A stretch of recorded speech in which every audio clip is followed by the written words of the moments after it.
Hej, mit navn er Søren Skjoldborg fra Skjoldborg Engineering. I denne video skal vi se, hvorledes man kan konfigurere en inventorfil ved hjælp af Excel. Og i dette tilfælde er det et vandfilter, og vi bruger vores parametre over for vores Excel-regneark til at ændre vores 3D-fil. Over i vores regneark ser vi et gråt område her, som er overskrifterne på de parametre, man kan ændre på. Det gule område, det er parametrene. Det grønne område her, det er statusfelter for, hvorledes det går med vores parametre. Og det hvide område her, det er en information for hver enkelt parameter. Først så skal vi finde ud af, hvilken filtertype vi vil have. Og vi kan jo starte med at vælge en ALF50. Så skal vi have valgt vores flangestandard for vores inlet og outlet. Vores inlet, det er herover. Vores outlet, det er her. Og vi kan ikke vælge en ASME 32, da vi har valgt et ALF50 filter, så vi vælger en DIN 500. Så skal vi have valgt, hvilken fodtype vi ønsker. Det her, det er horisontale fødder. Vi kunne for eksempel vælge vertikale fødder. Vi skal vælge vores outlet vinkel. Den står i øjeblikket i 90 grader. Vi vælger 180 grader. Så skal vi have valgt vores endebundtype. Det er den her endebund, vi har herover. Det er en kobogenform, vi ser her. Den skal vi ikke have. Vi skal have en blind flash.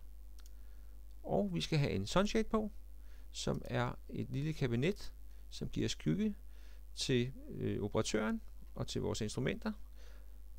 Vandfilter som disse står jo typisk udendørs. Således så har vi valgt alle vores parametre. Vi gener vores regneark, vender tilbage til Inventor, trykker på Update.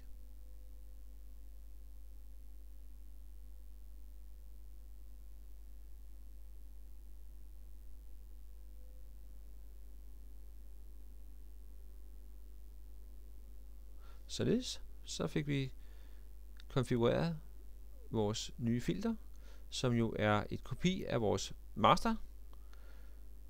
Og vi har lavet kopi, fordi vi skal have specificeret et nyt filter til et nyt kundeprojekt.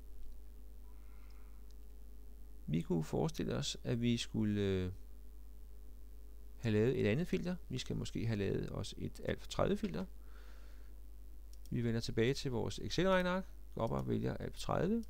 Må nu vælge en af de mulige flange standarder, der hører til et ALF30 filter. Det kunne være en ASME 12-tommer. Vi kunne måske sige, at vi skulle tilbage og have nogle horisontale fødder. Vi skulle have vores outlet stående i 270 grader.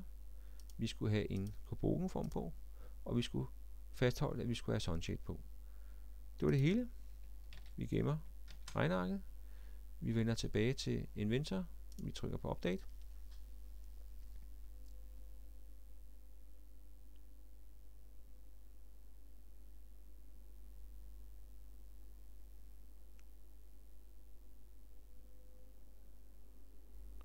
Således så har vi vores ALF30 filter. Og vi kan se, hvorledes det her opdateret samtlige parametre. I en senere video vil jeg vise, hvorledes man kan få opdateret sine 2D-filer, således at opdateringen i 3D-filerne slår igennem over på 2D-siden, og hvordan vores stykliste vil blive opdateret ligeledes. Tak fordi I kiggede med.